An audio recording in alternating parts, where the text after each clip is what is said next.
hand, state your name, and we will acknowledge you. We will go to number 2, Police Department Financials, Outagamie County Proposal. Nathan, are you going ahead with this?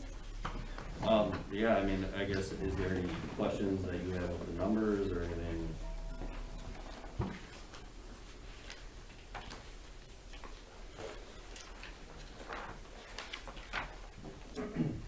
One question that I had was, under revenue, you have the parking tickets under the police. Right. Okay. Is that because they're paid directly to the police, Chris? They're paid at the police department. Okay. So then they don't go through the courts or anything? No. Okay. And then, under 2020, you have, police crime prevention donation. What is that? It's basically revenues, donations, that the public have given. Okay. So it's not something we can count on every year? No, but it's No. unknown every year. Yeah, so it was just in 2020. And then also the COVID amount here would only be for 2020, I would assume? Is there Correct, anything but coming in yeah. 21? It's reimbursing all expenses, so that's probably why that you would want to count it in, because those expenses wouldn't be there unless it was COVID, so. Yeah, so next year they may not be there. Right, but the Right. expenses won't be there either. So that's $40,000. That would be, Can I say something? Okay, we already received a grant for $10,000 for 2021. So that would be in for 2021. okay, We also received $4,500 that we are looking to use for 2021, along with $750 from money that we received last year that we're looking at purchasing for this year. In 2019, we received a grant for $9,405. So in most years, we're receiving some type of grant. okay. Well, I still have I still need a little clarification on the, I had sent you a question about the donations expensed, Right. right? So for 2020, we have, 12,622 expensed, right? And I had asked if that is from the crime prevention donation from there, and if we're double counting it. Because the reason for my questioning still, I didn't quite get it from the email, was the previous year we only had $9,000 in donations. So if in 2020 we spent $12,000 in donations and they didn't come out of that, so we're not double counting that, then where did that other money come from? We received 20 grand in. Okay, so the The 20,000, revenue accounts, below, yeah, anything with the 4 is a revenue account. So Okay. 104 is revenue, 105 is gonna be, okay, All okay, expenses. I'm following. All right, okay, so I just wasn't clear on the answer when we were, Right. because I had emailed you the question, I emailed you too many questions, was what it was, and I got confused in there, so I had a lot of questions. At the last meeting, we had, so there's a difference, I mean, monetarily wise, there's a difference between the two. It's not a huge difference, if you guys looked at it. It's $35,000, or 34 point something thousand, right? But I don't think that's the only difference. So before we get going too far into our discussion, we had a question last time from Mr. Grunwald, right?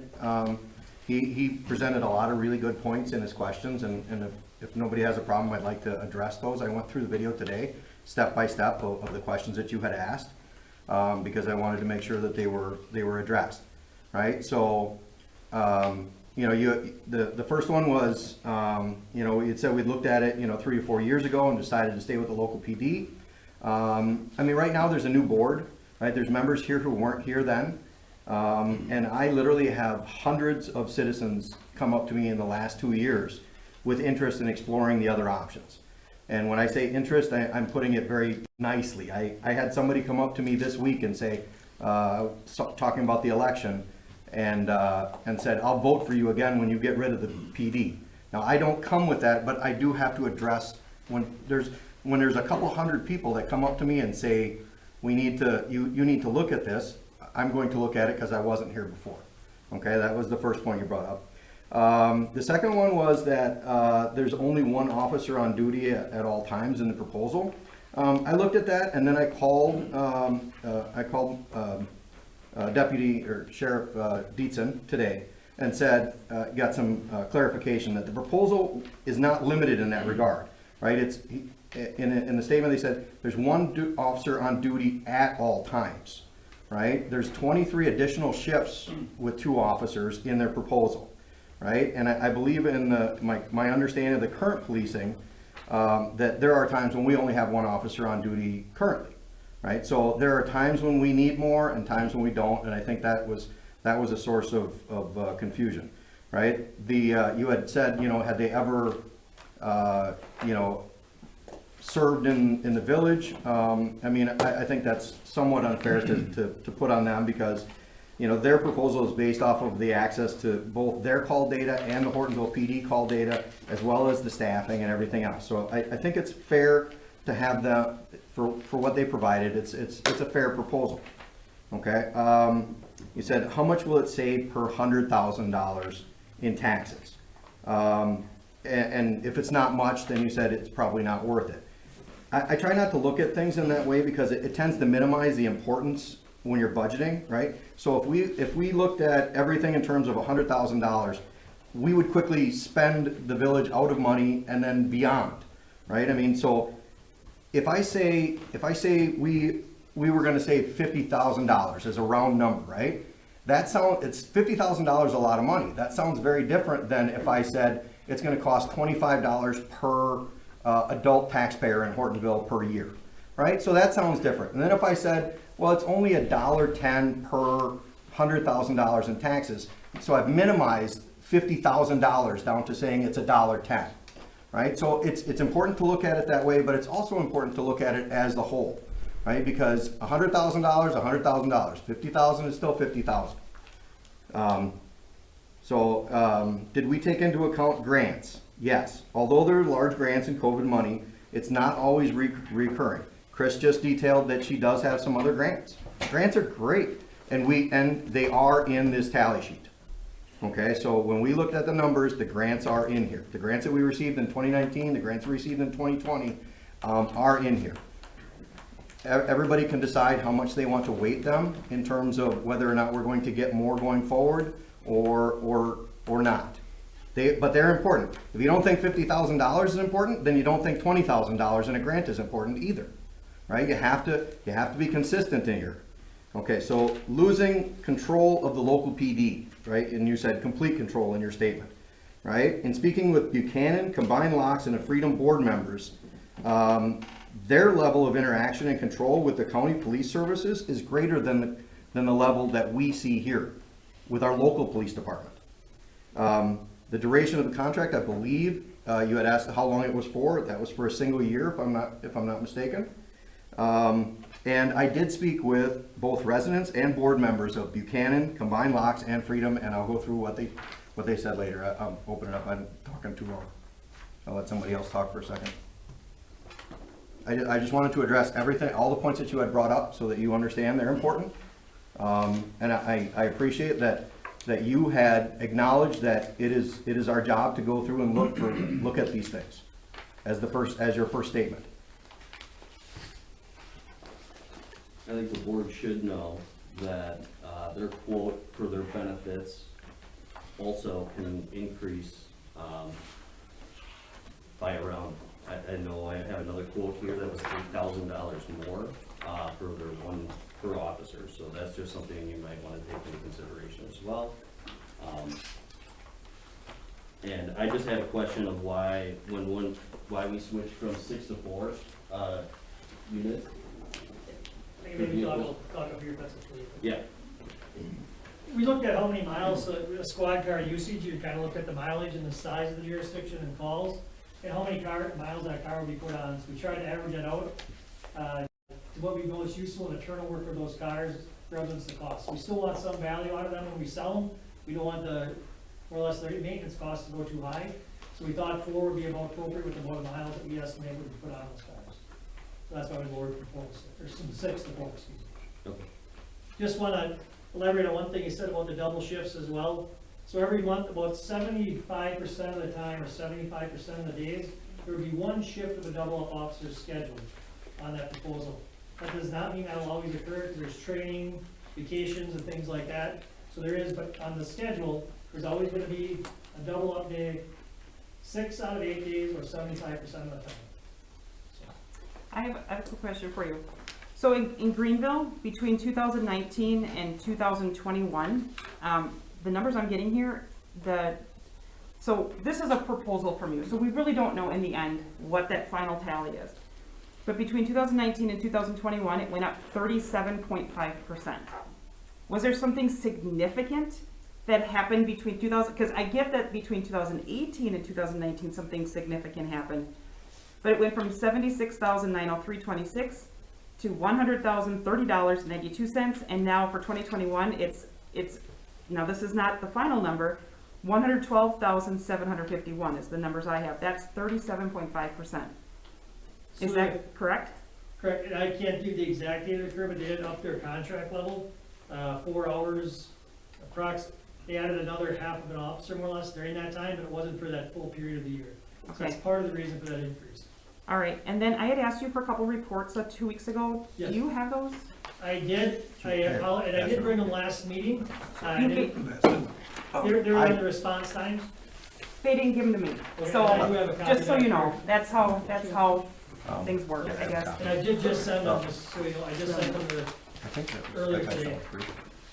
No, I didn't see this, Jim. Yeah, I just got it today, Julie. I did just send it. Because Just I today? contacted him, Correct. I contacted Officer Dietzen today, and asked him about it, and it was their impression that, that there was, that there was not as much of a desire to have them because there was a conflict with the size of the municipalities that they were Okay, covering. so this is response time, but I was asking also about the citations. If citations stayed the same, went down, or went up. Do you know of that? 'Cause And I remember- would know, Yeah. are you speaking from COVID time to now, or jurisdictionally wise? Combined locks went from Metro to county services, and my question was, did citations, when they made that change, and I don't know when they made that change, I guess I'm not exactly sure what year. I wanna know if the citations went up, stayed the same, or went down. I apologize, I don't have that information. I know about how many citations we write in comparison to Hortonville. You take Buchanan combined locks area, but I don't know where those went relevant to that. So we write approximately 1,000 citations, I believe, in Hortonville. 260 of those, or 250, let's say, are roughly parking tickets. This is rough numbers, obviously. We write about the same in Buchanan. Okay, In combined locks, without the parking tickets, would be a hair higher, but it's a larger jurisdiction over there. it's just wanting to give an accurate, because we can say, well, they had this, and I just would like to know if their citations went up or down. I guess that's really what I'm looking for. So that's really not something that you can, in your reporting, you're not confident that that would be accurate. I don't know the numbers that I Okay, Combined locks, when I called them today, they said they had gone, combined locks went from a private PD to Metro and then to the county. correct. And they were extremely displeased with Metro. And their comments about the county were, love them, county officers, excellent service, very personable, happy with LES officer, I assume that's liaison. Village was involved in the hiring / selection process, very friendly. They gave a beaming review of the county services Do you and have the that? officers. Like you can share that, or is this a phone conversation? It's a phone conversation. And then who is they? So who did I speak to in combined locks? Let's see, I spoke with, was it John Newmeyer and the assistant, is it the assistant clerk there, or assistant? In fact, when I called up, I called up all 3 municipalities, and I ended up getting the assistant clerk or the assistant treasurer, assistant deputy treasurer, something of that nature. The front person who's dealing with the public in the office. And then I got phone numbers or contacts to the board members from them. I actually had longer conversations with the assistant clerks and things like that. They were very friendly, personable people. They were all residents of their respective I communities. have no doubt that they're professional. Everything that I've seen in this past week, you're incredibly professional, and props to you guys for doing your job and doing exactly what you've been asked to do. I'm just trying to look at, there's no way for us to do apples to apples here. So that's what I'm trying to figure out. And that's where we're wondering, like, especially like who you spoke to, because I'd like to talk to them too, because if somebody called Jeannie or somebody called me, they may get two different opinions. Somebody Yeah. calls you, they call me, they're gonna get two different opinions. Okay, so I called Freedom, and I talked to their assistant.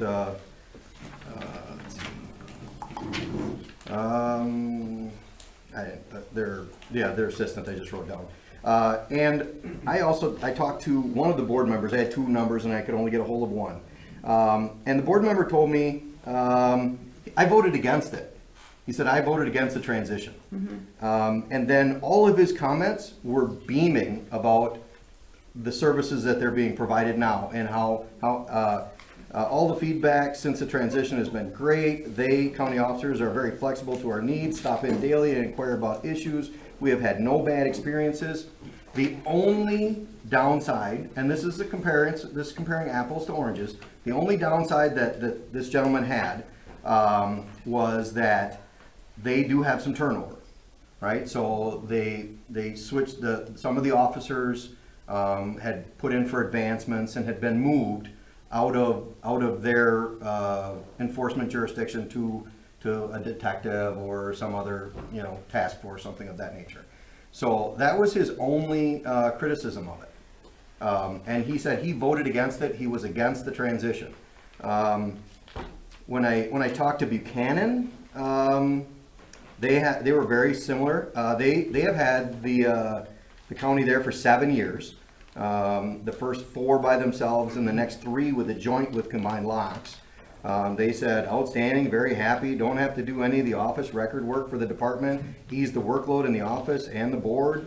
They attend meetings and provide regular reports, do a fantastic job, don't have anything negative to say. New officers aren't always a bad thing. Fresh blood can sometimes come with fresh eyes.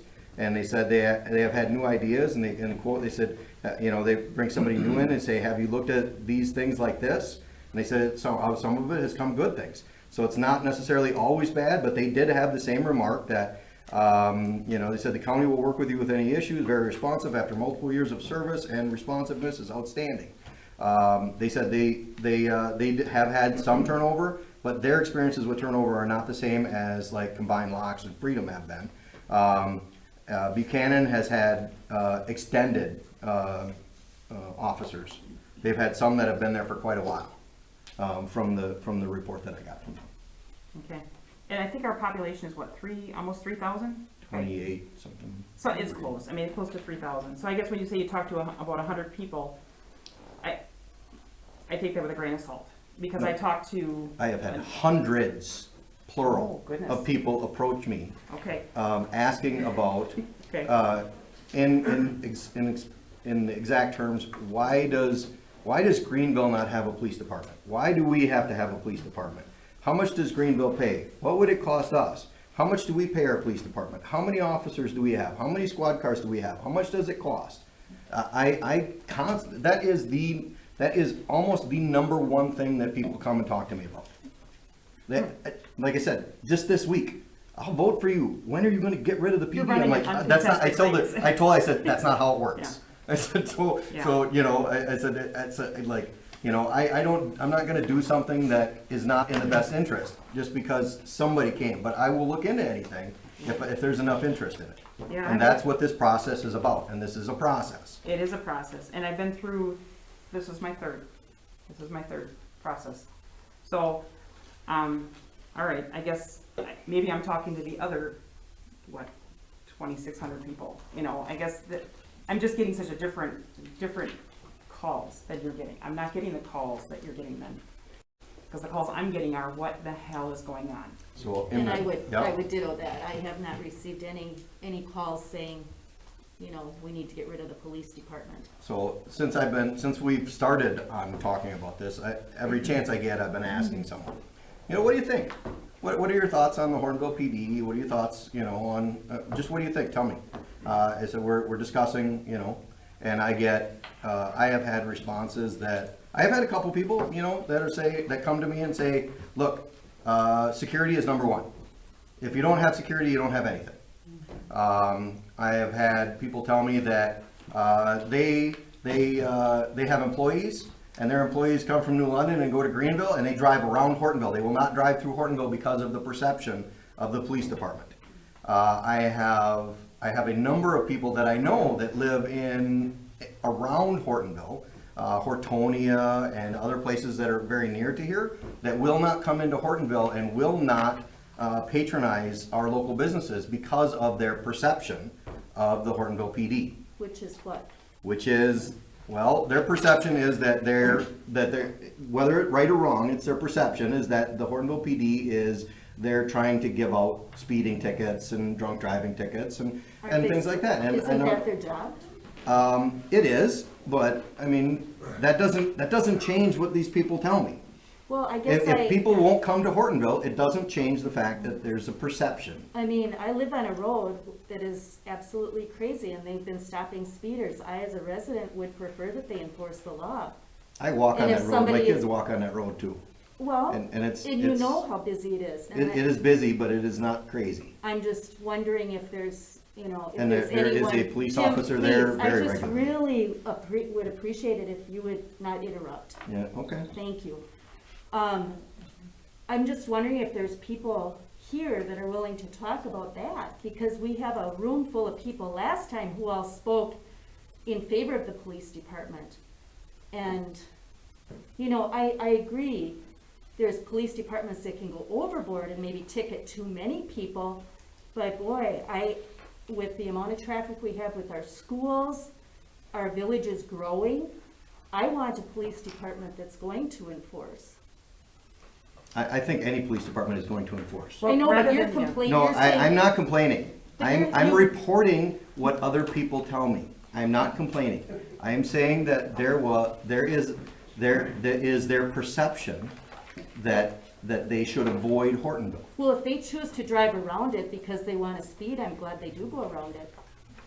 I mean, I'm not sure I that's hope why they they're come. driving around. I hope they come back to shop and everything, but my goodness, yeah, I mean, it seems like there's been history here too, where, you know, board members have been asking for the PD to step up and to enforce parking and to enforce grass, and, I mean, there's so much that is so contradictory with some of the communication that I'm getting, and I need to help, maybe we need to hear from some of the public, I don't know, I just feel like you're hearing one thing, Jim, I'm hearing something completely different, I'm even looking back from 2019, 2020, some of the information here, board members upset that parking wasn't being enforced. So those same board members can't be sitting here saying, well, we don't want to be known as that community. Well, you're asking for parking tickets.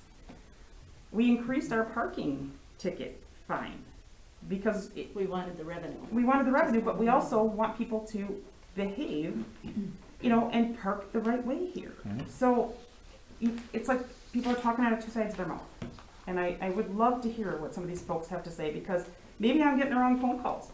But it feels like what I'm getting is there's a lot of overstepping, and the overstepping is, you know, miscommunication in some ways. But we gotta be transparent with these folks. Mhm. And we haven't been. I shouldn't No, say, I'm I have been.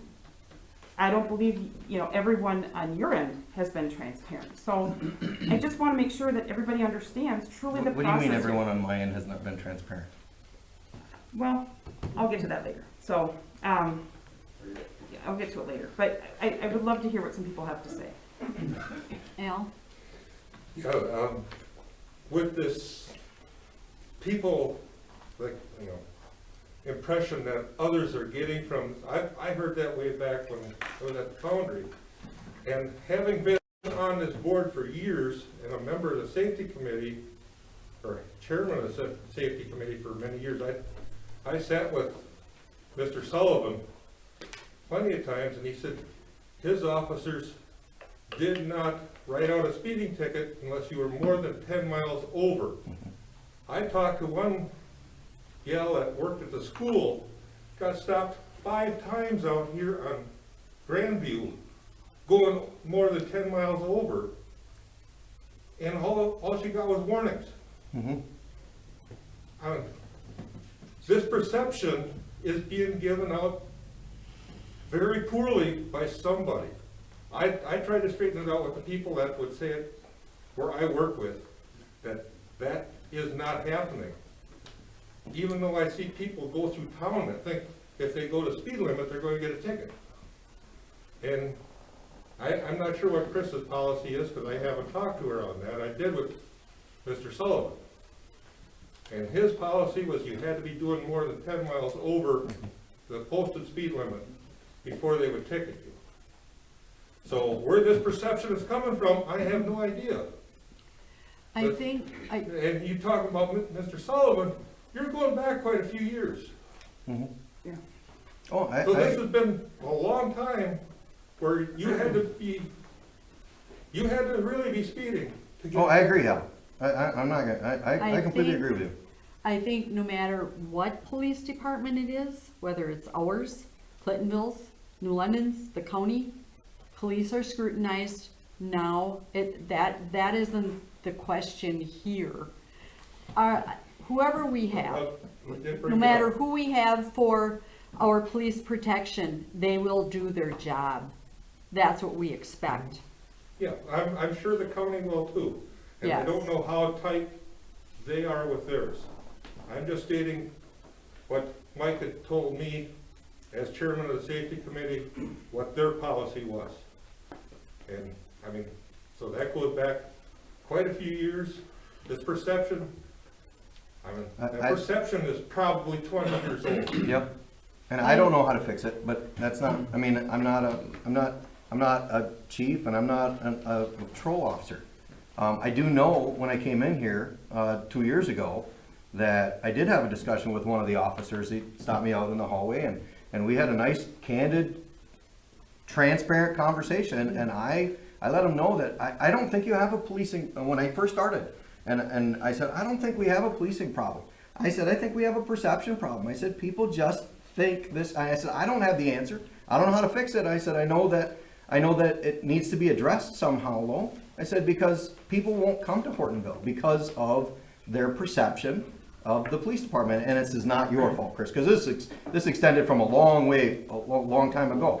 So the only onus that can go on, is to continue to work to try to change that perception. But I'm bringing up, these are the things with the police department that I'm told. Yeah, but you're going to get that, if you got them or you got this, you're going to have that same perception, no matter which one you have. Yep. So that perception is not something that even should go, because they're going to say, it's Hortonville. They don't care if it's them or them. Has anyone filed any, and maybe Chris knows this, maybe Nathan would know this, maybe Bob would know this. Have we had any major complaints regarding our police department over the last few years? I mean, I'm even thinking back 2, 3 years, 4 years. Have we had any complaints that have come in that are like, we need to address this? Substantiated? Yeah, substantiated complaints. So it's not financial, it's not to get any complaints, it's a perception issue, which would be the same regardless of who's there. I guess I'm a little dumbfounded of why we're even at this point. I feel like we've looked into it, it's not, in my opinion, seeing that prices go up and we have no idea what, this is a proposal, we really don't know what the end numbers are. I feel like this is a wash, just move forward. And we have a department, we have equipment, we have a really great thing here. And I think we're losing touch with the fact that we do have a really great police department here. There's not, I can see if we had gotten, holy cats, we're getting all these complaints about our police department, we need to address this. We're not. I mean, if it's somebody in a bar telling you that they want to get rid of the police department, they're going to want to get rid of county. I mean, give me a substantiated complaint. If they have an issue, if they have something specific, then they need to file a complaint so that we can address it. Then we can address the issue. But right now, hundreds of people doesn't give me anything substantiated, Jim. Well, I'm sorry that hundreds of people coming to me is not substantiated enough. It is for me. I think. You, the people that come to you, you're an advocate for them here on this board, just like everybody else. We serve, we don't rule, and I think that's Exactly. maybe the difference here. I serve these folks. If somebody came to me with an issue with the police department, I would first of all, does this need to be addressed and you need to file a complaint? I mean, if somebody comes to you with a complaint, follow that through so we can look at the substantiated evidence. So I got a report that at times the night shift police officer is sitting in the Hortonville High School parking lot for 4 to 6 hours without his car moving. I asked the police chief if we could get like route mapping to see where the officers' cars are, right? And I was told, no, you can't because that's a conflict. And I said, well, not in real time. Like say, last week, can we get a map of where the police cars go and how long they, where they go? Do you think I got that? No, I did not. Are you privy to that? I mean, that's the question. Why shouldn't we be? Don't we provide oversight to the police department? If we get, There's some things we are privy to, some things we are not. And if I had a question about an officer being in a parking lot for 4 hours, Mhm. then they need to file a complaint. And then it gets. Not everybody wants to file a complaint, Julie. How many people that call you about stuff file a direct complaint? They I give call them- you because you are their representative. I give them the route to do so. But I don't think that was, you didn't ask. David had at one point had asked me about an officer sitting in a parking lot, and I brought him that data right away. I And he- specifically asked And for he it. wasn't in there. I specifically asked for it, and what I got was, the officers will just turn off the GPS in their vehicles. They know how to do that. Well, And then they I can do asked you that. about phones. Don't you issue them phones? And I have an app on my phone that keeps track of all my mileage for my business. And it gives me my exact route everywhere I go. I have a GPS on the night squad, and it gives me, I can look right now and I can tell you right where he is, how fast he's going, how long he's been sitting there. So you Yes. gave the information to the administrator at the time, At the time, I gave the. and it didn't go to you. So Exactly. this is not, I just want to be clear here. So maybe you were privy to the information, but there was a stop in who was supposed to give you the information, Jim. So I don't want to punish an entire department because somebody failed to give you what you thought you needed to have. I'm not trying to punish an entire department. You are saying we have a good thing, painting this false narrative that any police department is perfect. No. And it's not. There's no false narrative here. And we have, and the perception is that we have local control over our police department. There's no false narrative Right? here, Jim. I'm not saying things are perfect. I said we have a good thing. We have not gotten any substantiated complaints. This is not a financial reason. The only thing I can think of is that it's a personal reason, and that scares me, that somebody could have a personal gripe with the police department and try and take out an entire department. I feel like if you have an issue with one officer, a night shift officer, or you have that problem, let's address that problem, not an entire department. I also received complaints. I also received complaints. I called them in at the time to our former administrator because they were called in to me about an officer parking by some storage units more than once, quite often, for hours and hours. So it's not, I have no gripe against any police officer. There's no police officer I have a gripe against. I have no personal vendetta. And all I want is for our community to be protected. And There that's is a lie, nobody, Jeannie. there is nobody, That's a lie, Jeannie. He was there for 25 minutes. I investigated that with David. not the person that called me, said they actually, Then they nobody, actually sent me a picture of the car. then nobody came to me to tell me about the incident so that I could handle the Then incident. it didn't get relayed, No, because it didn't. honestly, I was told this. And so these are the things that we look at now and say, we need to clean this up, or we need to go with another department. We need to do what is best for our residents. We are not taking away any protection, none. We would never take away our police protection in this community. We will either have our own police department like we have, or we will go with the county. But this is a decision this board has to make, and they need to be neutral. You need to hear everything. People need to hear everything in this community. I agree with you, Jeannie, people need to hear everything. They do. And I'm not saying anything's perfect. I'm just saying, looking at a proposal, looking at, let's say 2 to 3 years down the road, we have no control over that budget. If all of a sudden that, now we've sold all of our assets, we've gotten rid of staff, we have empty part of our building that we're still doing heating and cooling, I don't even know, are we paid off on that yet with, no. So we're still paying on this building that we constructed in 2014. And then, like, 2 or 3 years down the road, what if we go up 37%? What do we do? We right now have a way to control and keep costs down. The budget-wise, Chief, I've been trying to look through your budget, and I don't understand it nearly as well as you do. Do you go over budget? Do you hit budget? Do you go under budget? I'm seeing under budget, and I don't want to misspeak on that. Last year, 2020, there's a history of the budget. In 2018, I was employed here. So I wasn't responsible for the budget. In 2019, we had a new administrator that was coming in the later part of the year, like in September. So I wasn't involved in a whole lot of the budget. The numbers were put in. We ended up going over by $24,000 in payroll because I had no responsibility of making the payroll numbers.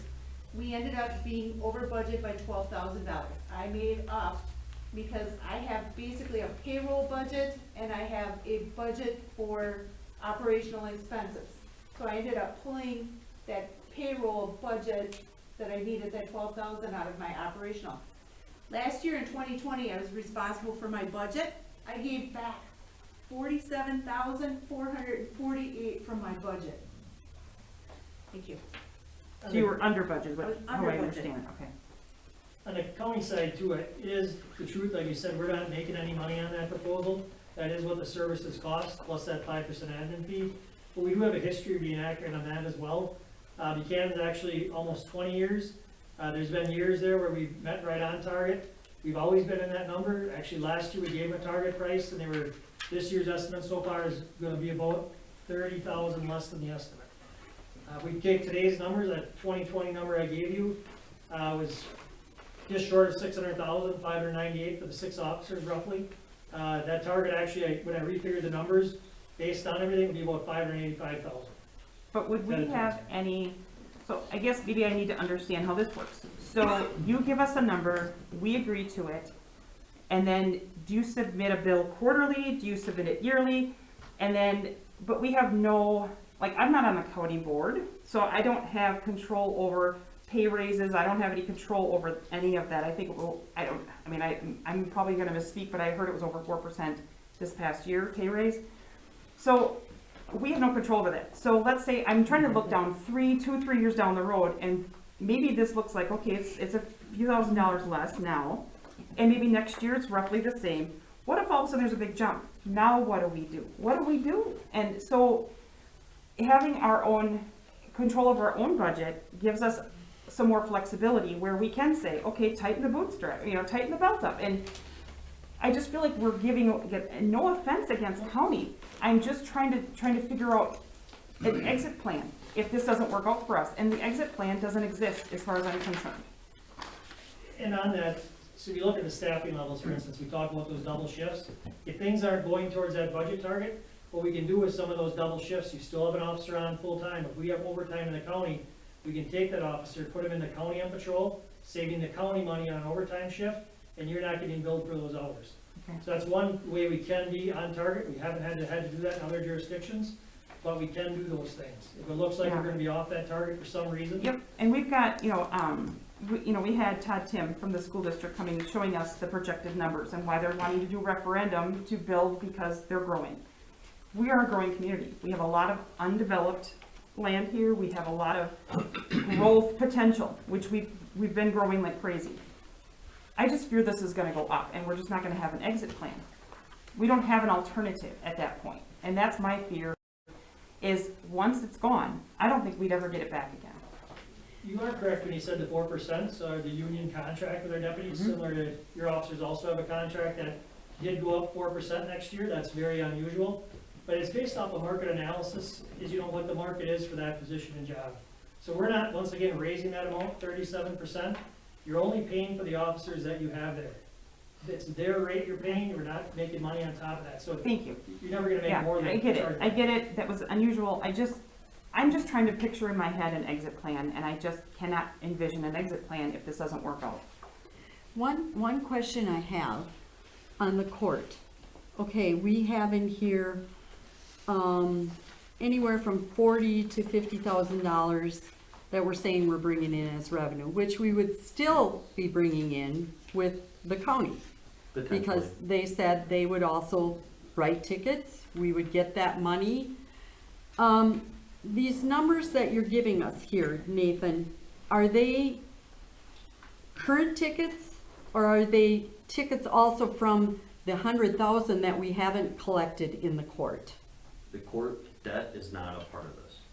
So we don't count that as revenue No. when some of this money comes in from this $100,000 When it that comes we're in arrears? When it finally comes in, not the outstanding portion. Okay, so it's not counted in these figures that you gave us?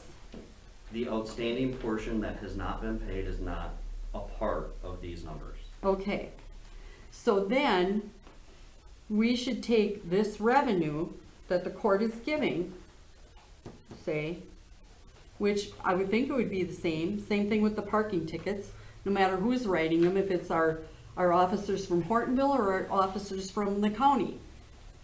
We should subtract that from the county's bid also, because you're subtracting it from the Hortonville PD's bid. Right, we could Okay. also, I mean, if you really want to do that, which is fine, they should be noted that, you're looking at a 3-year budget for your, or 3-year deputy for your rate. If we dropped all of our officers down to the 3-year rate, that rate would be lower as well. All of our officers except one are in the top rate of our, pay raise. The county, if it goes over that 3-year deputy, you could be paying more in salary, and you still have that fluctuation with the benefits as well. There's no way to get an exact, accurate number. It's. But I'm just trying to get close, so Right, people but you don't- understand we that what the don't know county was what they're gonna actually do. proposing If still they're should gonna have do that revenue 8,000, subtracted out. So Right. we're, If we're you trying want to to, be you could. fair to both sides, is Right. what we're trying to do, and then say to the taxpayers, okay, this is what we looked at, this is what you asked for. Right, and that's what I Because presented I you, received a lot of what you calls asked on this for. also. Right, you asked for the totals of each of these years, 2019, 2020, which is what was presented. Yes. Thank you, Nathan, for giving us what we were, I mean, I didn't see the emails, I've heard of some emails that were back and forth looking for specifics. I didn't ask for anything specific because I trust what you're giving us, Nathan. And yes, I scrutinize and yes, I look at things, but I guess the flip-flop of numbers and stuff, I mean, to me, that's just it's half a dozen, 6 of one and half a dozen of the other. Well, without the court costs, that turns the difference between, because if we don't have, $7,000. if you didn't have a PD, and you wouldn't necessarily have to have a municipal court either. Right. Which turns the difference between the two quotes into, from $35,000 to $105,000 a year now in savings. It's That doesn't sound $7,000. right. No, it is, because if all the tickets, so if we didn't have a municipal court, right, we'll play this further. If we didn't have a municipal court, which we wouldn't necessarily have to have if we didn't have our own police department, and then you don't have to pay our court costs, right? And the county, when you go to county court adds their court costs to your judgment. So we would still receive almost the entire amount of the tickets that are written, which has been what was it, $70,000 here? The 1 year, is that right? Where am I at? And all the citations that were written. Sorry. That's if the So- citations are issued. So if they continue to issue citations, and then it goes to the county court, that they would be minus the collection costs, right? But you're still looking at $70,000 difference now. Now you're looking at $105,000 difference per year between our current cost of the PD and the municipal court versus the cost of the county services and the county court. Isn't the county court significantly more expensive to process everything through? The county court adds their court costs to the judgment. The person paying the ticket would pay Yeah, the person more. paying the Okay, ticket pays it. But Chris is shaking her head, so could you clarify?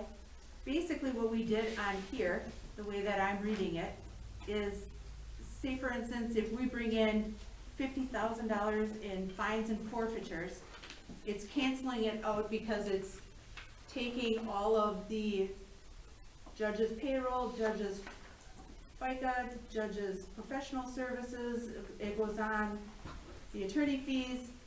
Those total costs are $42,635.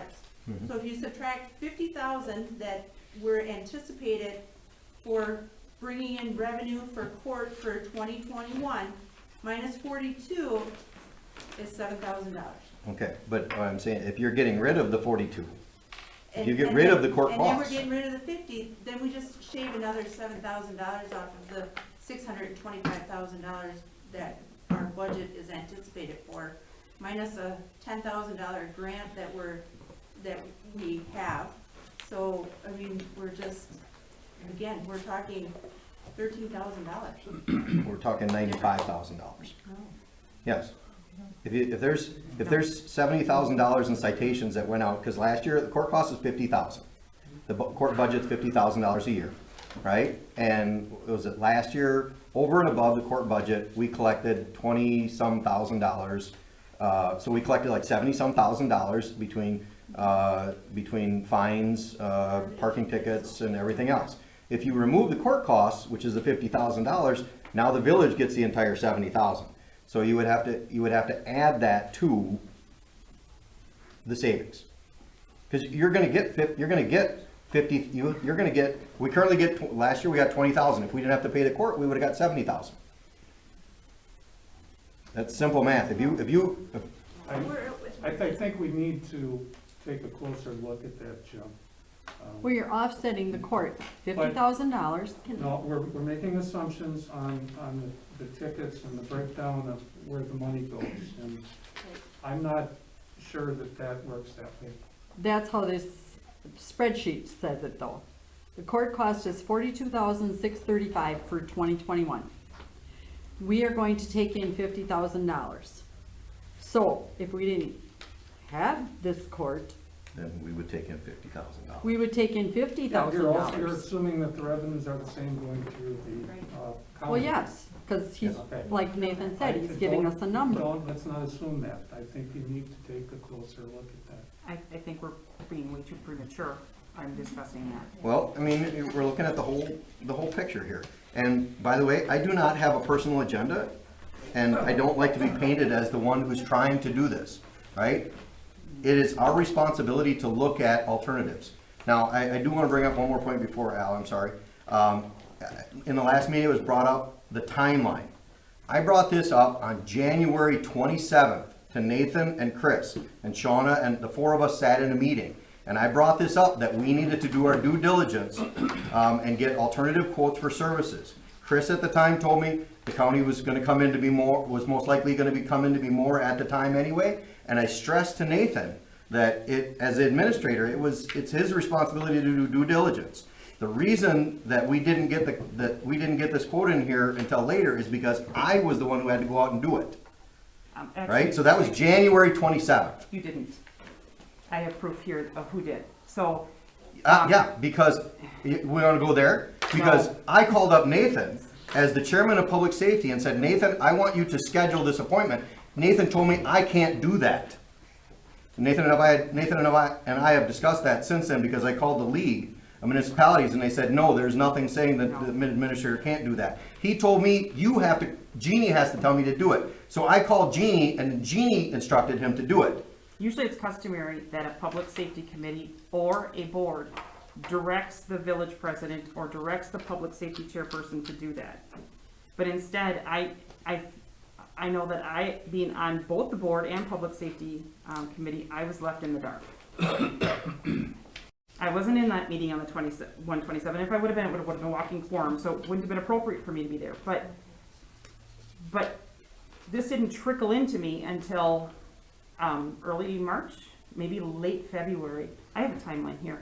But It shouldn't have generally taken, what it shouldn't have happens, taken if that you long. had a concern, it could have been, yes, I'd like to bring this up at a future agenda item.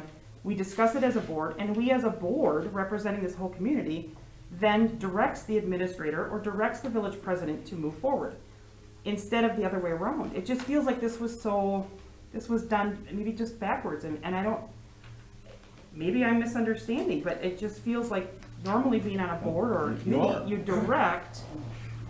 I'm sorry. You are misunderstanding it. I brought this up in January, shortly after Nathan became the administrator. I brought it up in front of Chris, with the administrator, It goes with usually at the board level. completely transparent, and said, this is what we need to do. But And- why wasn't any of this brought up at budget time? if you were Excuse concerned me, about budget? that actually wasn't fully, I think you're misremembering that, because you Okay. talked to me at a different time.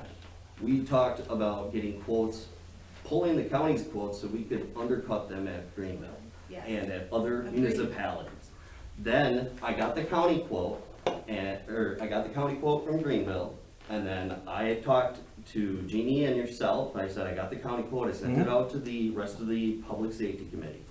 Then you called and said, go, not you, Jeannie called and talked to me, and she wanted me to go and get a actual quote from the county, so we did. Yep. And then you told me to schedule for a meeting. And that's why that happened, and the reason that I said no to you at first was because it was a political type thing that I didn't want our village president to be caught off guard by. So that's why I said no at first. When you called me about that, you said Jim asked you to get a quote, but it had to go through me. No, I had yes, to give you schedule for the permission county. to We already go, got the to quote. get the quote. We already got That's the quote. why I did that. Yeah, the quote Because was- you said Jim could not do that We already unless had I the was quote at that notified. point. We already had the quote at that point. Yep, the This quote was about presentation. having them come in and do a presentation to the public safety committee. Yep. That's what it was about. And I would have to agree with him. That's how our conversation went. You were asking about how to make more revenue. And ever Yes, since I've been the chief here, Yes. administrators and yourself have been after me to go after that Greenville contract. And my response to that is all the time, is I'm not gonna step on the county's toes. It wasn't just Greenville. We discussed Hortonia. We discussed We other, did. we discussed broadening the scope of enforcement to try to distribute the costs, to try to, that was the idea. So if you could add, 20% more and only have to pay 10% more, that was a good thing and that would strengthen the position of the police department. And Right? I told you the only way that can be done is by going after that Greenville contract. And I wasn't gonna go after that Greenville contract. Do you want to step But on their that's fine toes? if Greenville wants to ask for an RFP, but I am not gonna just go to Greenville and step on Outagamie's toes and ask them if they want to contract with our services. The conversation started with how are we going to increase the revenue? So Revenue, we either have to exactly. increase revenue or to decrease costs, and that was the original conversation. And part of that conversation was, we need to figure out the county costs to make sure that we're staying in reasonable rates. So that was the initial thing, but it was said that we need to, look at it and say, to be fair, I don't think it's wrong that we are comparing the two. We should do that. That's our job, due diligence, to look at it. Agreed. So I don't think that part of this is wrong in any way, but it was part of the conversation on the 27th that we were trying to figure out how to increase cost, or increase revenue, reduce costs, and part of that was looking at the county to be comparable. But that So- meeting was supposed to be talking about the union. I have no idea that meeting turned into the way that meeting turned into. It was supposed to be a meeting that you and I met, okay? Next thing I know, Nathan's involved and Shauna's involved, and the four of us are involved and we're talking about something that it got off onto another topic. I think it became something It different, but I became think, I think that something. If we're gonna- conversation stayed within the realm of understanding. Right. I think it became something different, but I wanna be very clear that the conversation was about increasing revenue, decreasing costs, and that comparing to the county was part of that conversation. That should be done at budget But time. that was it. I mean, that was the extent of this. But I would be careful with that idea because we're in this weird window, right, where we have the budget time and the union contract are at two different points, right? So we're always gonna have this weird window, no matter when, if the contract ended in October, that'd be great, because then we could legitimately do it at budget time. I'm not saying that, I guess I just wanna make it very clear that I think it's appropriate that we are comparing them. We should do that, that's our job. But I do believe that the window is a tough window just because the contract ends at one point versus when we do budgets. And I think we're making changes or making some differences so that that window isn't always the same. It needs to be closer, right? Yeah, yes. So that the time And I frame that you're agree. budgeting is. We absolutely need to be, we need to be good stewards of the dollars within this community, absolutely. But it's some of the things that went around it that are just, I'm not privy to that part, but. no, but there's some things that went around it that make me very nervous. And I just feel like we've looked at this, and to me, it doesn't make sense to go with county at this point. To me, it makes sense, and it also, I'm embarrassed right now with our staff. What is our staff, I mean, if I worked for the village of Hortonville, whether it be PD or anywhere else, here's a board that is scrutinizing something that, We're not scrutinizing it, Julie. This is a contract year. I understand that, but The other employees are not contract employees. Therefore, we're looking at the PD's contract. I asked the county to send me their wages when we got the proposal from Nathan, because I wanted to compare our police department's wages with the county's wages. I What also date did asked you ask for Wataka that, Jean? County. what date did you ask for that? I'm not sure. I have an email, so I can get it to you. Please. But I asked, it was after we received the proposal that what our police department was asking for. So I wanted to compare other departments and their wages to see, so that we could go into a contract and discuss it with some intelligence. Understandably, but let's say this So- was Public Works, and I'm just gonna throw this out there. And one of us board members came to a meeting and said, we've had hundreds of people complain about Public Works. We gotta do something different. Yeah, we could contract with county for a lot of the services that we do, but we're not doing that. And maybe we need to look at the numbers, yes, I think and we need then to- decide whether it's the best thing for our village. But when we start bringing into, all these hundreds of complaints, but there's nothing there to show the complaint. I'm not saying they don't exist, Jim. I'm saying if they really are a complaint, then complain. Bring it. I'd love to see them, and again, we've had these folks wait. I would love to hear what some of these folks have to say, because maybe there are some folks here who are unhappy with our PD, and if they want to share that, that is their right to share that, and that's Does their someone time. else want to speak? Please raise your hand. Yes, in the back. Yeah, I just wanna say, my perception Please state here- your name for Jane, please. Jeff Shue, Okay. and I just wanna state my perception here. I was a member of this board a number of years ago. I've seen both sides of this. I could go out and solicit any information that I want also. And I'm seeing you two are soliciting information to benefit you.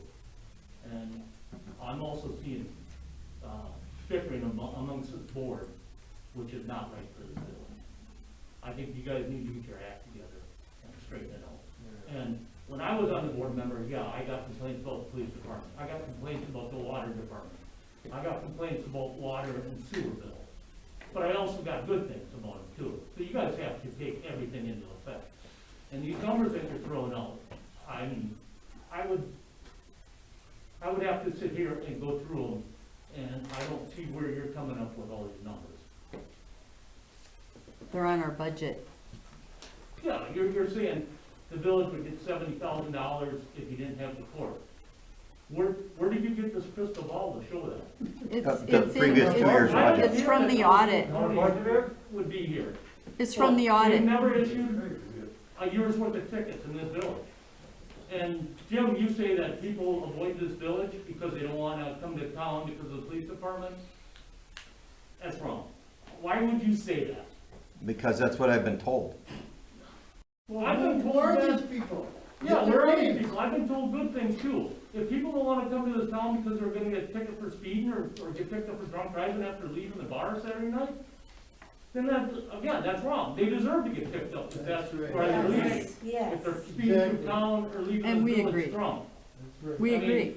Whether Allegheny County's here or Hortonville Police is here, they should all do the same damn thing. And I'm seeing the two of you with an agenda. I have no That's agenda. just please. I have no agenda. I have no agenda. You can No. sit there and say that all you want, but my perception is you two. That's my perception also. Okay. Perception, Yeah, No. just like you've been yes. So you think bandying we that word should, around all we're day. listening to you, so you think when other people call us and say, why are you not looking into what is best for our community, that we should ignore these people? They know which side you're on. Those are the calls you're getting. Why So don't you Julie, people you're come on to Julie's work side, so you call Julie. Wait a minute, You- I'm not a so- side. So you, I'm not a someone, side. no, I'm That's just the using point. it as an example, that if someone's calling me with a complaint, yeah, I have to listen. Absolutely. We're here, all of us, our numbers are listed everywhere, on the website, on our Village Voice. We are here for people to call us with complaints or with good comments. I heard many good comments also. Brian Barr came to my house a couple weeks ago because my little grandchild thought she was being followed by someone. He handled it very professionally. I will commend him. I commended him in an email if anybody wants to see it. I have nothing against this police department, nothing. But I also have to listen to both sides. And I am not prejudiced about anything with this police department at all. So I'd like to respond just a little bit too. I have, I receive complaints all the time from just village residents, just off the cuff. I receive criticisms, many of which I pass on to Chris, that I'm not the specifics of the names, but I receive criticisms of some of the officers, right? And I stand up for them. One officer in particular, I received criticisms of a physical nature. And I stand up for him on a regular basis. I tell him how qualified he is, what a great guy he is, how he saved somebody's life, how he volunteered how he, on his off time, he spends time riding in a Gold Cross ambulance. I stand up for him on a regular basis. When we did the research in terms of are we policing the right amount, and we had some friction between the public safety and the police department. And I went out and did my research. I called up 20 different municipalities across the state that are about the same as Hortonville, and asked them, how many police officers do you have? How many are part-time? How many are full-time? What kind of staffing issues do you have? Do you have enough officers? Do you not have enough? I found out that 6 is about what we have for the size of the municipality. I have people constantly bring out to me, why do we have so many officers? And then I sit there and I tell them, look, I've called 20 different sheriffs or police chiefs around the state that are in villages the same size as what we are, and some of them have more. They have 6, they have 8, they have 10, right? There's a couple of them that have like 5, right? And I tell them that the biggest problem that with staffing is part-timers, because they're like, well, why don't we just hire part-timers out of the tech? Because we could save a lot of money. And then on the other side, I get people say, well, why do we hire all these part-timers? Because we hire them because they're cheap and then they're gone. And I say, well, this is the biggest problem that I've seen talking to all these chiefs around the state, is that part-timers go and they get a job and then they go to a bigger municipality like Green Bay where they can get a full-time position, right? So I stand up for the police department all the time to people that criticize it unfairly, but those that just throw out a random, their random impression of the police department or what they would like to see happen, I still have to listen to them. And then I have to bring it here because we are their representatives, just like we're yours. So I don't have an agenda. I regularly stand up for the police department here.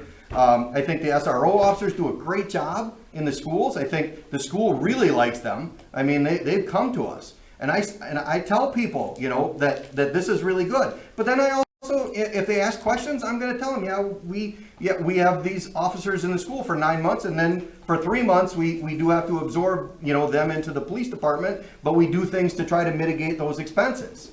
Right? So, you know, that you cut down on part-timers and you do the overtime and some other stuff like that. So I do stand up for the police department on a regular basis. Right? So I don't like being painted into the corner that you hate the police department. You're out to get the police department. I am trying to fairly bring up issues that have been brought to me to say, and I'm not trying to paint a rosy picture. Right? So I run a business. I know that nothing runs beautifully. Right? But anybody who says everything is perfect is trying to feed you a line. Right? That's not a fair way to look at what you actually have. And every department has issues. Right? Just because I'm bringing them up, and I'm going to be the bad guy and bring them up. Right? So that way we can do a fair comparison. It does not mean I have an agenda, and it does not mean I do not like the police department. It does not mean I am out to get the police department. Does anyone else have something to say? This lady in the front row? Yeah, my name is Heather Phelps. First of all, thank you to the officers here, all of you, thank you for your service. And thank you to the board for opening up the budget, looking at it, and seeing where our taxpayers' money is going. That's very important to me as well. However, I don't think that numbers can speak for the relationships that our police officers have created, especially in our schools and in our community. And I've seen it firsthand. I am a teacher at HMS right now, and I've also taught at GMS. So I have seen what the SRO officers give to our kids. And I was also born and raised here. I'm a townie.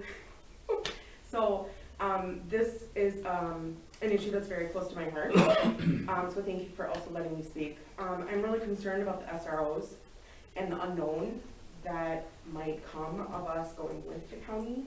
Officer Barr has been here since I've been teaching here. This is my 6th year in the district. Officer Hauser, I see him constantly in HMS. The relationships that they build with the kids are so positive.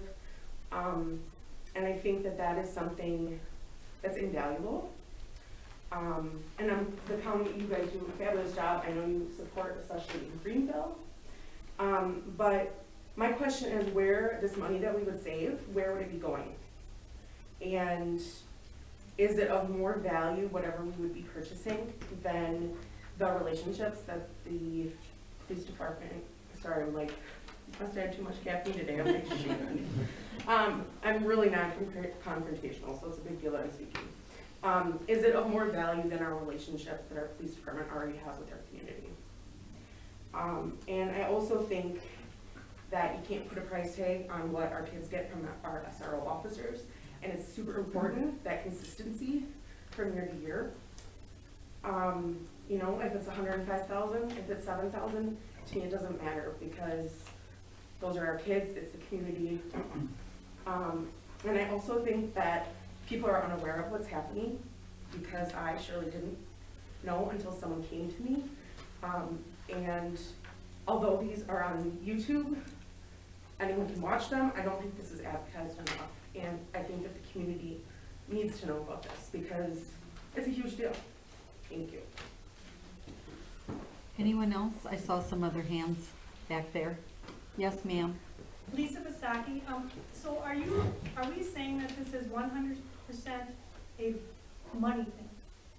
Absolutely not. Okay, so it's about money and performance? It's about the differences in the services that can be provided. And that's the reason that we're looking at it. So it's not about the money? You asked if it was 100% about the money, and I said no. Okay. The money, So it's about I mean, money? the village does run on a budget and money. I know that. So- It's about money. Maybe that's how it was initiated? It was initiated because as the board members, it is our responsibility to do our due diligence and look to see what the alternatives are to ensure that we're receiving the best services available. Okay? The best value, the best services. So whenever we spend money, typically we will go out and we will get more than one option, right, for whatever it is that we're spending, so that way we can be assured that we're spending the money and getting the services in a diligent manner. Okay? My, I guess, follow-up question is, if there were performance issues, would you have any control over performance at the county level? You can answer that. You would, I speak to other How would contractors. they, as a board, There's a have lia- any kind of control over? similar to the chief now, we have a liaison that works with each of our contracts.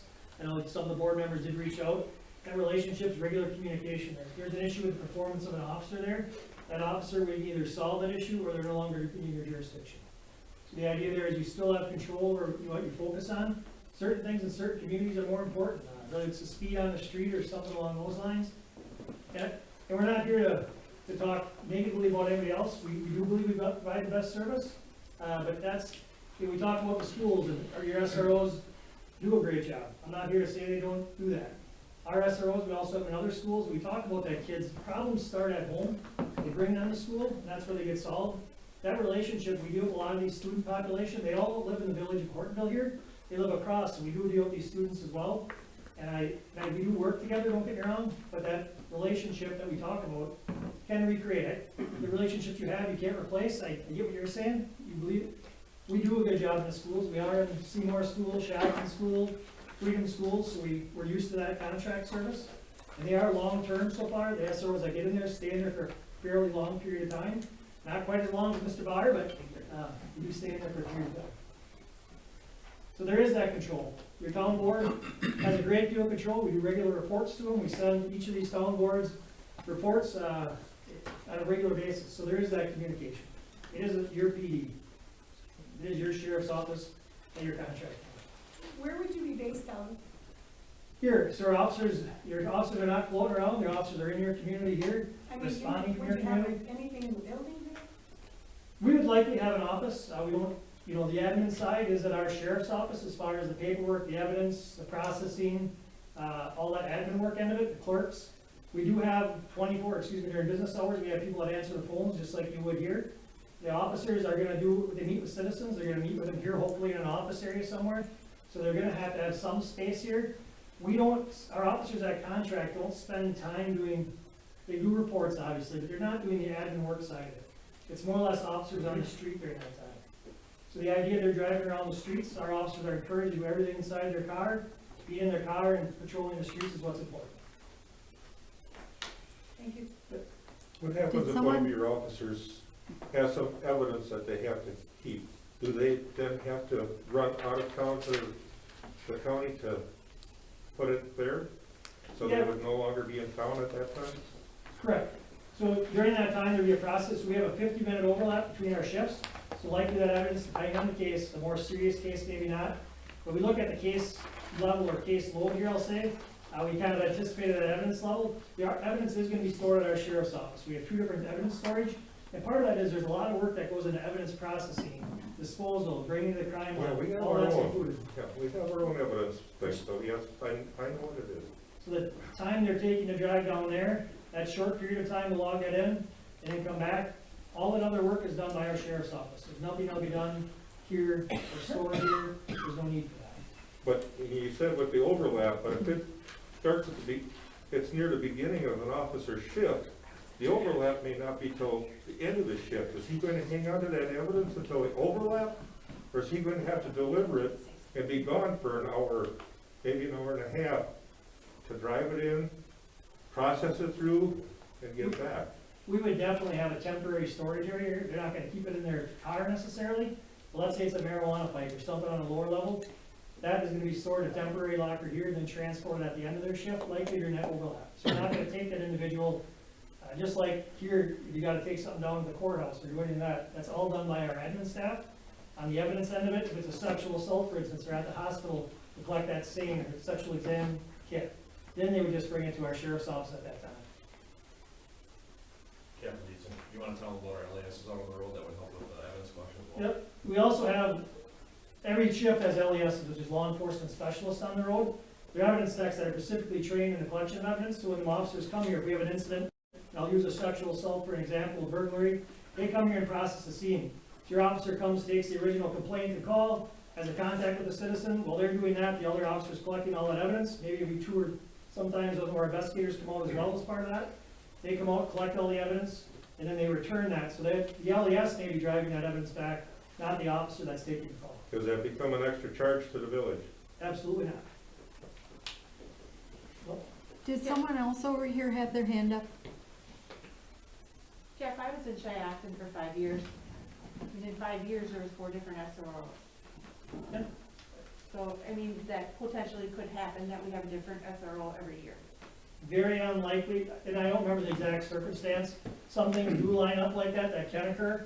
And I would agree with you that the tenure that Officer Barr had, it would be unusual in our area, but I would say the average for, if you look at how long Greg Fisher was there, he was there for 8 years. So But it seemed like after him, we just kept losing them. They would end up, there was going into a sergeant's position or a sheriff's position. I was the next one after Greg, and Right. 2.5 years in school, and then Tyler was Yep. a good year and a half, 2 years in school, and then he got promoted also. There's always that turnover, which can be healthy in a way too, for certain, the new blood. I'm not saying that an established relationship doesn't have value, that's valuable as well. But the idea there is, some of the officers that are in here may leave for a period of time and go to a drug unit, go to a specialized investigative unit, get that experience and bring that back to your village, your town. That does happen frequently. So that reinsert in that, the person that's in that SRO position, that may have been your officer in that area, has that familiarity with that jurisdiction, with students outside of the village of Hortonville as well. Yes, Al? I've got a couple of, well, first was a statement, going back to Julie on the openness this year. Now, she was here in 2017, so she knows that when that came up, that Kunke asked for that to be put on to the agenda. We did not have, I had not gotten any numbers for the next meeting, and he actually asked me again at the next meeting if that was going to be on there. So it was at an open meeting. Everybody on the board knew it was going to be coming up. Apparently, from hearing what Julie said, this went on at least a month before anybody else, and even the safety committee heard about it, much less the rest of the board. This type of stuff, something like this, to do your due diligence, the whole board has to know about it. Not you, the whole board. And then they have to know from day one that you're going to do it. That's doing your due diligence.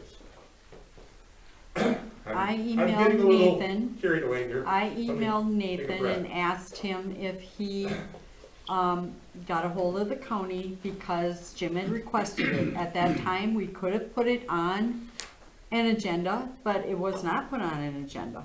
But it should No. have, it should have been. If you're And going to do that. we rely a lot everybody on should our know- administrator everybody's to gonna get also that do paper, that. should know about it. Everybody. Do what? I didn't find out about this until it showed up on one of the agendas. Yeah, I asked I you thought if that you when somebody had would- contacted the county, Yeah. because when Is you this were in a before we meeting got the proposal or with after? Jim, he asked if you would do that, so then I confirmed it and said, did you get a hold of the county for a bid?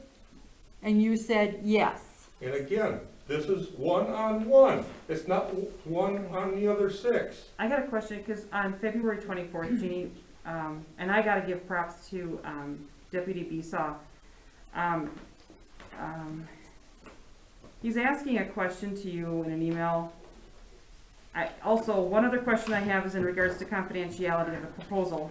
Is this something that is supposed to remain confidential, which is how we've been treating it thus far? We are okay with maintaining that.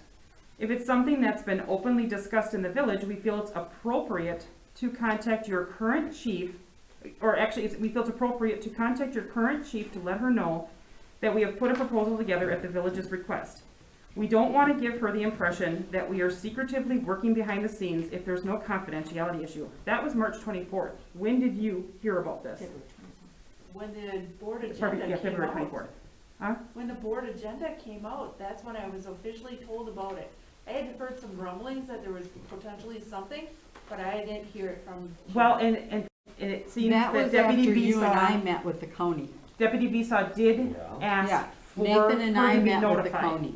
He asked you to make sure she was notified, and if you didn't know, okay, I didn't hear from Jeannie. okay. No, I heard from the county that they wanted the bid that they had gave to Nathan and I kept confidential, the bid amount. Because then we were bringing the county in then on March 8th, per Jim's request, to give that bid or to provide the services that they could give us. So there was nothing hidden here. Well, but. No, that's hidden. Nathan and because I in both 17 met with the In county. 17, those numbers were given to the whole board, that they had got it. It was not hidden from anybody on that board, and including Brian, who was in charge at that time. Corey Besaw here is saying, we feel it's appropriate to contact your current chief. And I said, absolutely. But no one did. You didn't. Did you not This email went contact to the chief at Eugene. that time? It did not go to Nathan, it What's went to that? you. With the time, if I remember correctly, I was gone, that all happened very quick in the week. We felt it was very appropriate that I need to have a conversation with Chris. We're speaking on our end. I thought it was the appropriate thing to do for me to have a conversation with Chris and let her know what's going on. But this email was This was at the end sent. of the week, and we were yeah. already meeting on that money, and the agenda was already out, like, holy cow, this is on the agenda. Well, and I just want to give props to, Deputy Besaw, because he was addressing it, and he was asking about it. But the email wasn't sent to the administrator. The email was sent to you. You're not, Nathan's not on here, you are. So you. And then I contacted Nathan. But did you contact Chris? Chief? No, because the county said they were contacting Chris. Because they would not, they have a relationship with our PD, and they said they did not want the PD to feel that we were going behind their backs.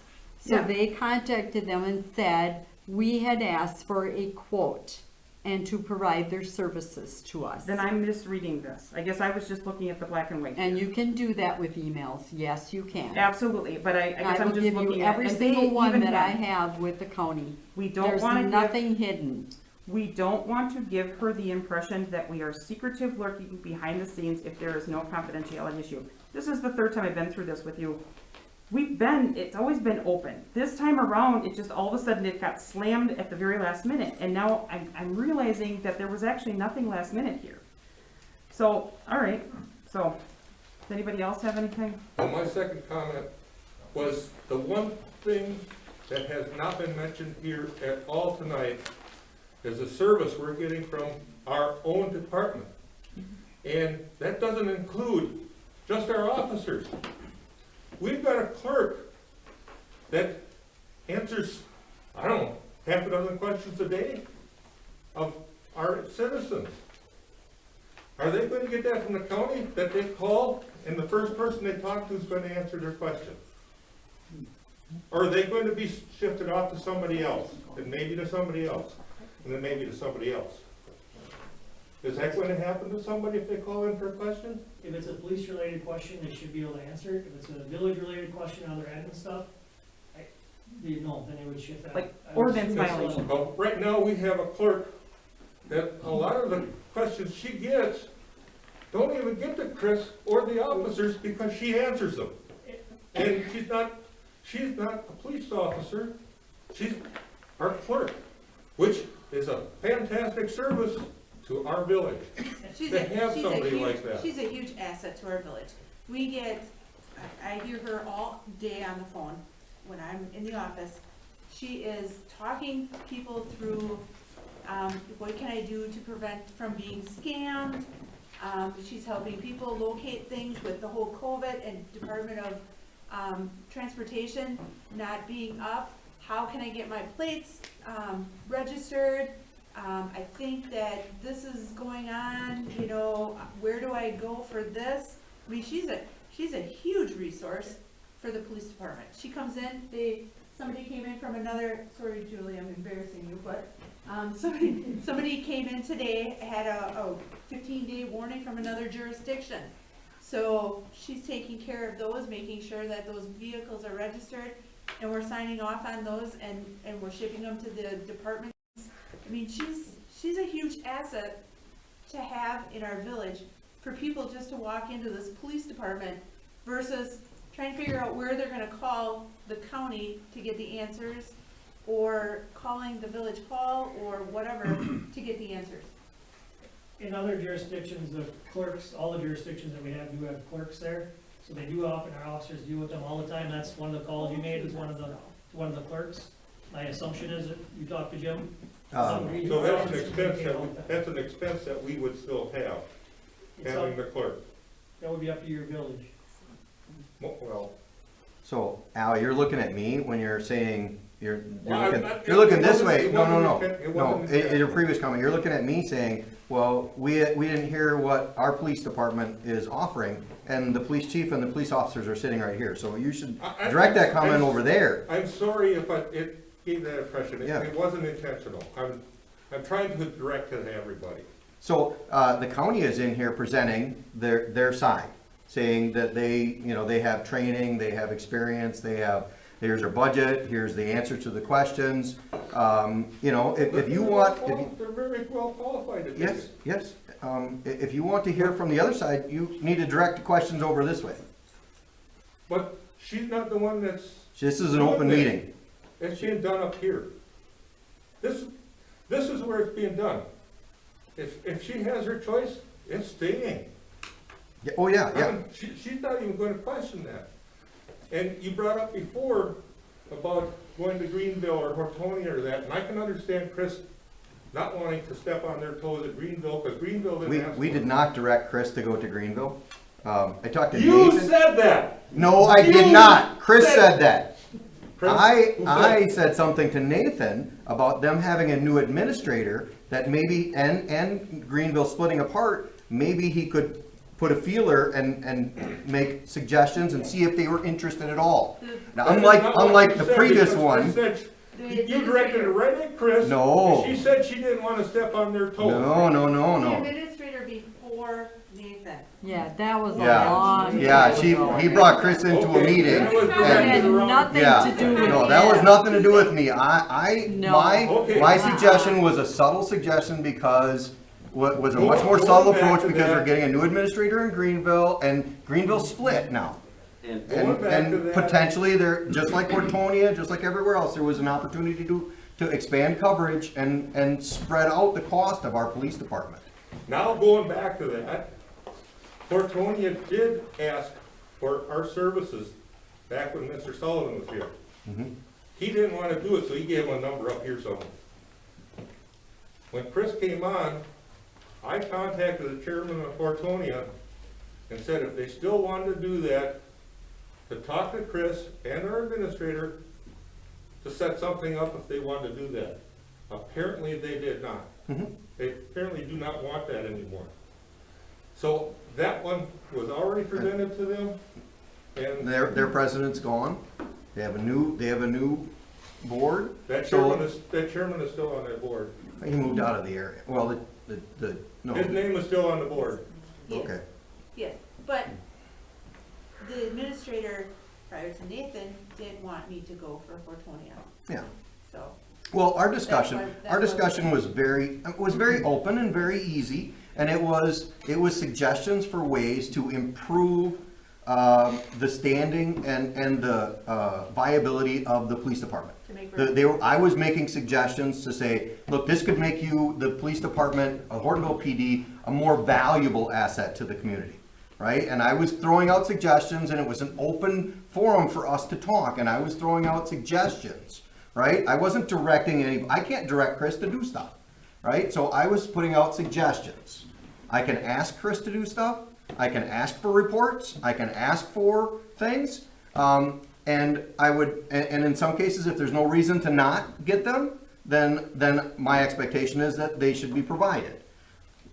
If you feel that that's wrong, If Then- you shouldn't get them, you. then there's no oversight anywhere. I mean, if there's something wrong there, if you shouldn't get them, but you still figure you should, no. No, when I'm That's what told, you said. when I'm You told, just said that. no, Yes, that's you not what did. I said. It is what you said. No, that's not what I said. It I've may not be asked what for you stuff, meant, but it is what you said. I have asked for stuff and been told, no, you can't have that. And Krista knows this, and I said, okay. I said, and she said, well, because of this, and I said, I understand. And I said, It well, is what you about said at the this? time. And I would say, what about this? I think there's a woman there that has a question. Yeah, there's Everybody has a- a Okay? Yes, I'm not trying to get information that I'm not supposed to have. the gal in the white. Yes, I'm Kathy Fulser. I've lived in this community all of my life. And I want to say what an outstanding job our Hortonville Police Department does. I've also worked in the school. And the response time, you would not believe how often we need our police department in those schools, whether it's the elementary, the middle school, or the high school. They are there. The response time is phenomenal. When I've had family members that have medical issues, who had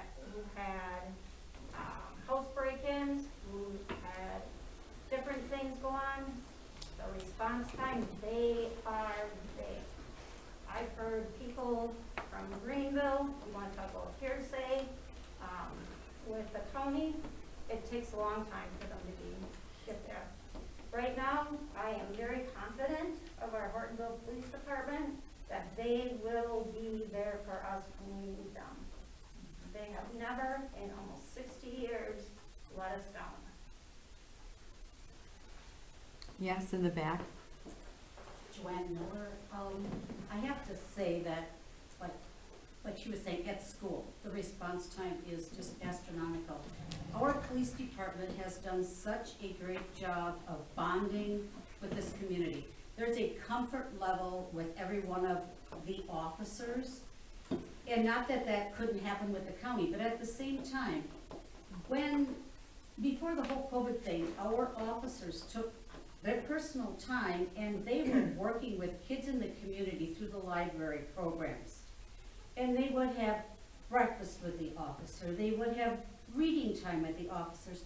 I don't know if the county can provide those things at the same comfort level. We have a community that's mixed, and there's a lot of older people, and we have some new ones, younger ones coming in. So for a lot of the people that see the officers, the same ones continuously, especially if they have kids at school and the kids come home and say, hey, officer so-and-so was in today, you know, and this happened and this happened and this happened. Everybody knows who they are.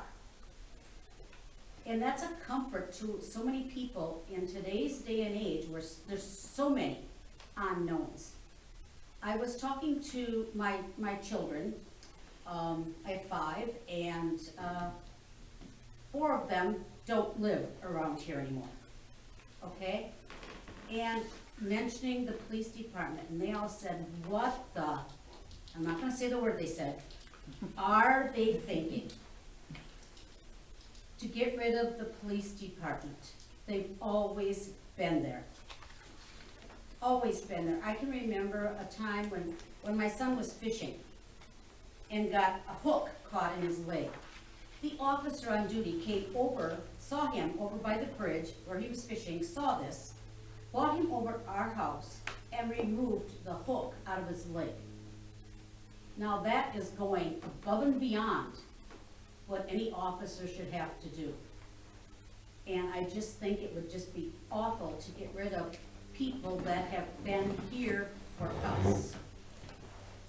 And I also want to address the division on the board.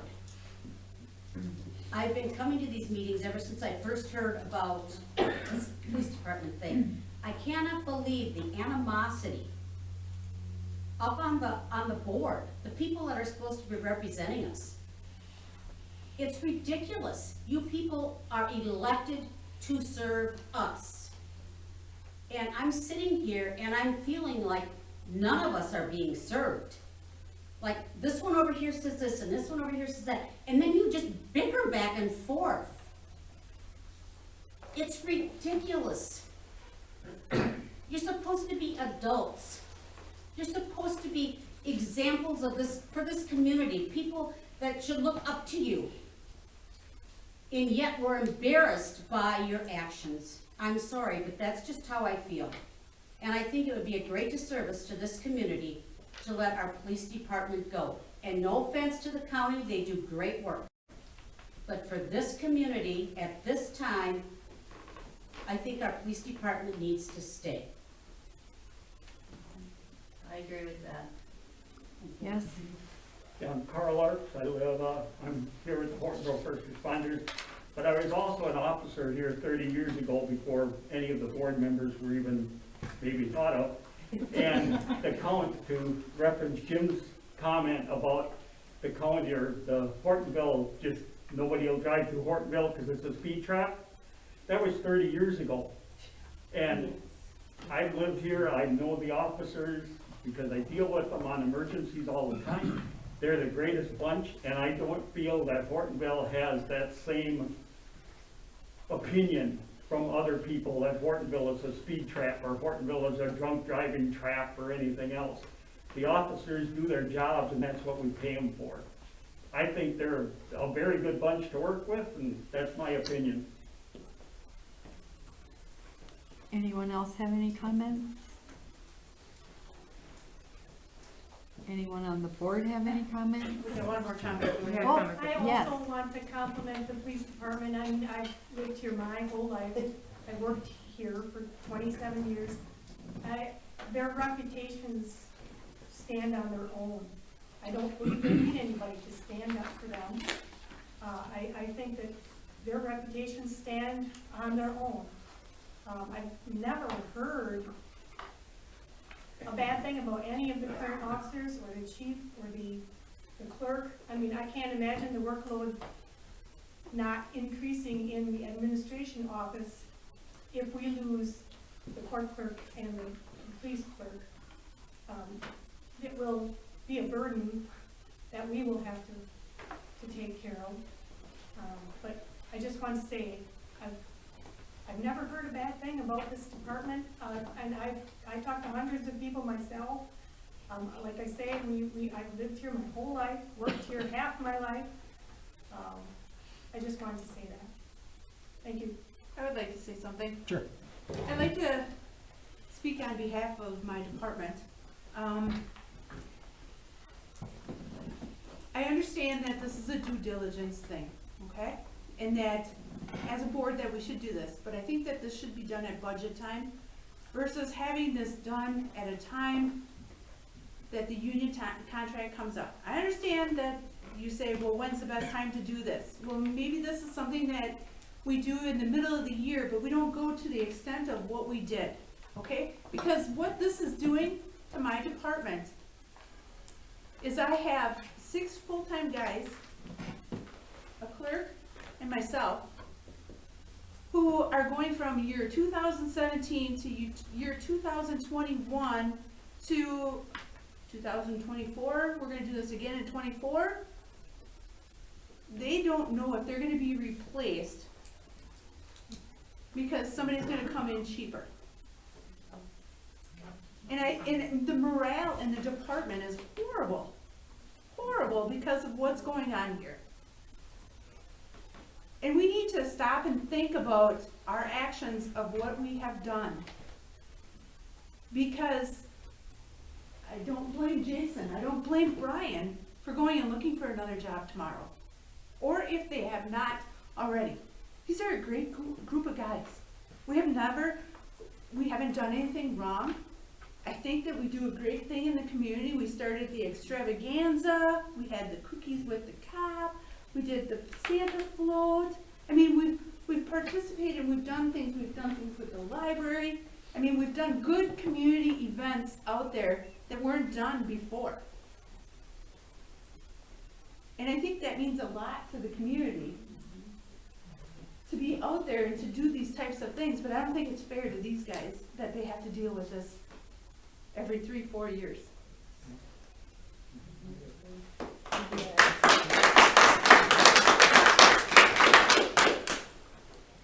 Anyone else have any comments? not, I just want to thank everyone for coming. We value your input. We value everyone's input in this whole community. That's why we're doing this. That's what we all needed to hear. We need your opinion, we need others' opinions. So from there, we can make an intelligent decision of how we go forward with this. So it means a lot to us to hear everyone voice their opinion. That's why we want to be transparent. That's why we tape these meetings. That's why we ask the public to come. So yes, thank you very much. Before you close, I got one word, Jeannie. Something that I've heard from several of the people that have talked to me about this, that they don't feel this is an issue that should be done by 7 people. It should have been done by referendum. So you got the whole village's voice on what happened. And if we ever got to that point, is Well, if we're possibly getting to what that we would point- have done. We haven't even gotten to that point. This is the beginning. This is We're what, just third, starting to fourth talk meeting? about this. This is what, 3rd or 4th meeting that we've had? Yeah. You're getting close to that where the board is making the decision and not us. The board hasn't decided anything yet. I know you haven't yet, We're still I know in you haven't contract yet. negotiations. but you're getting close to that point. Yeah, we have not decided anything. And when we do, there's 7 of us. Believe me, Yeah, 7. but that's where I'm coming from. All our opinions That's count. where I'm coming from. The people that I'm hearing are saying it should not be the 7 here that make that decision.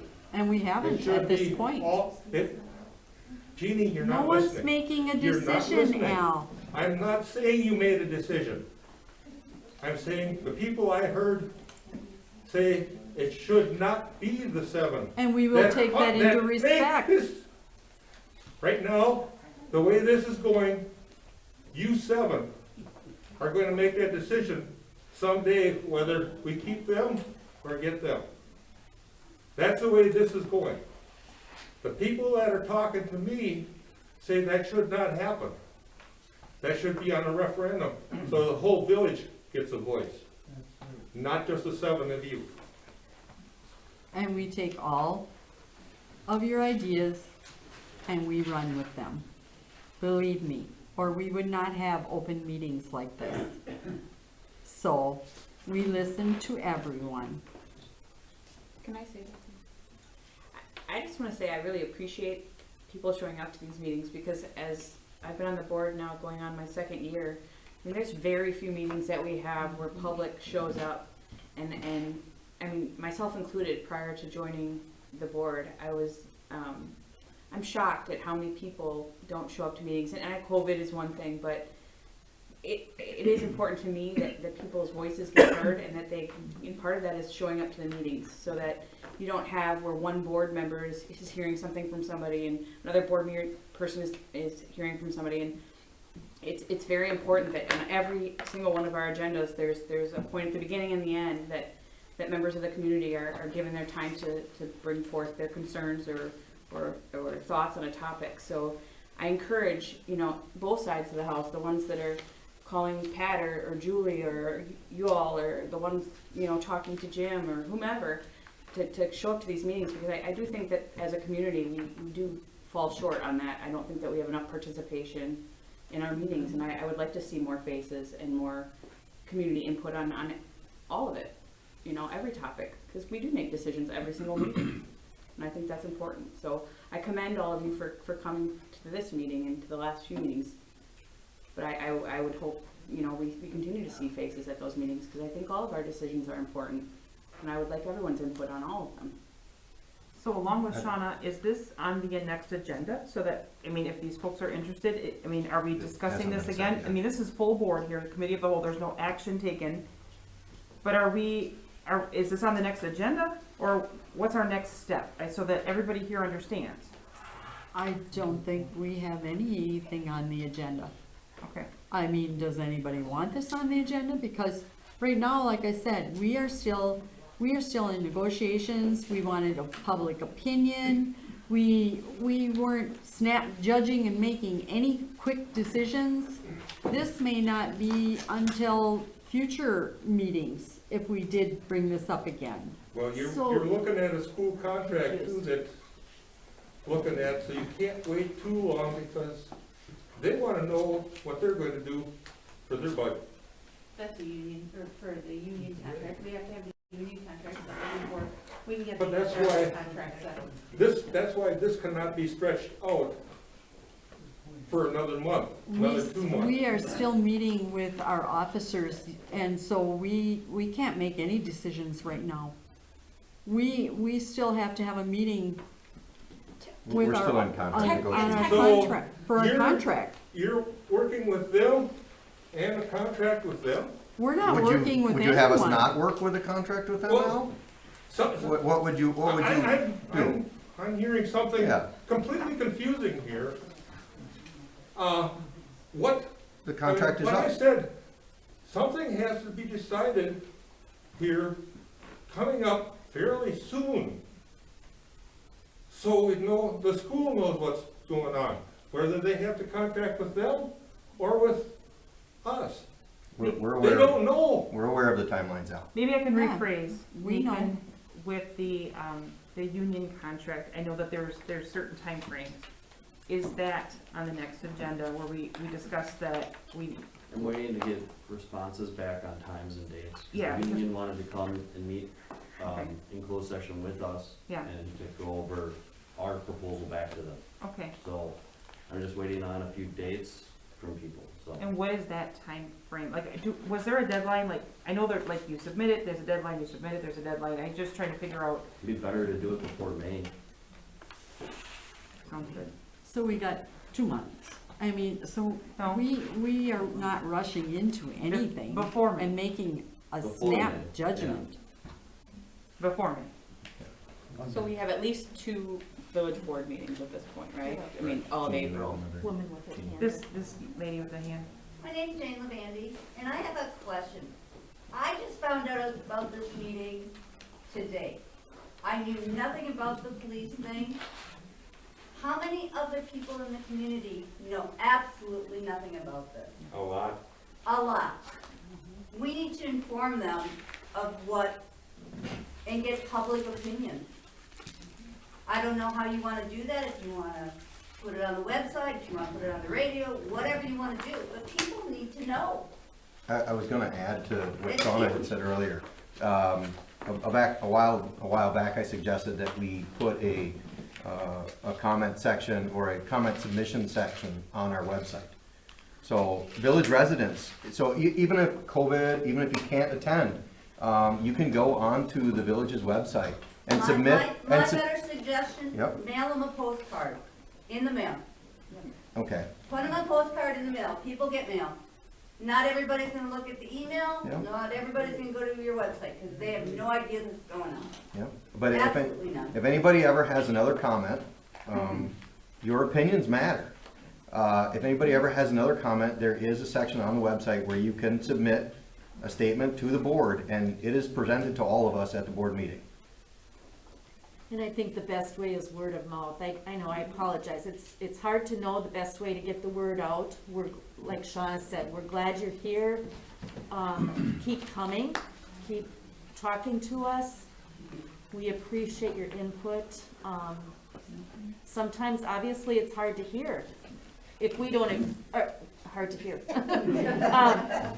You know, if you're disagreeing with what I think, or I'm disagreeing with what you think, but we need to hear you. Absolutely. For the most part, the village board meetings are recorded. These discussions have been recorded for YouTube. I had asked tonight if this one could be recorded. I flipped the switch.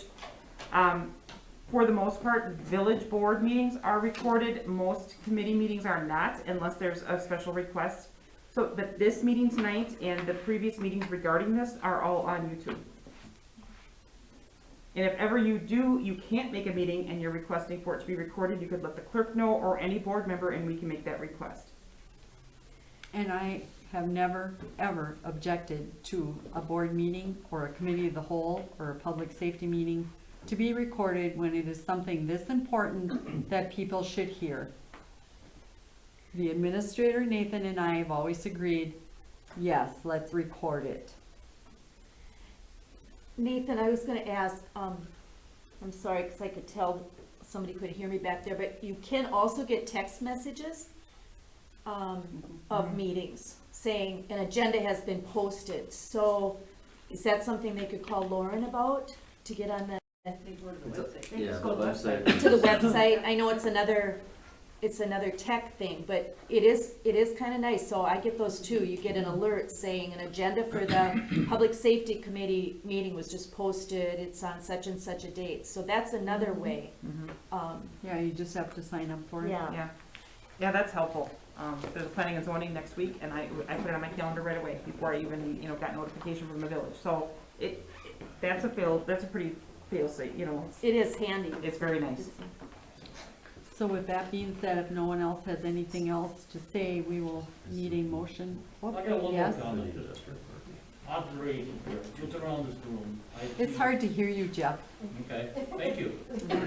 Looking around this room, everything I've heard here, I've seen support for what's happening here with the police department. Nothing against the county. I have not heard a single resident in here for the county. And Jim, you've made the comment, you've heard hundreds of people come in and say against this. I haven't heard anybody in here say against it, anything against the police department. Where are these people? Why are they not coming to this meeting?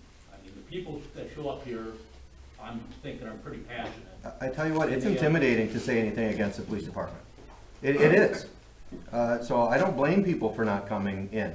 But you sat on the board, you sat on here. I did, I heard complaints. And you sat on the board and you know how this works. The only people that typically will very, very reasonably come to the meetings are those who are opposed to whatever action is being taken.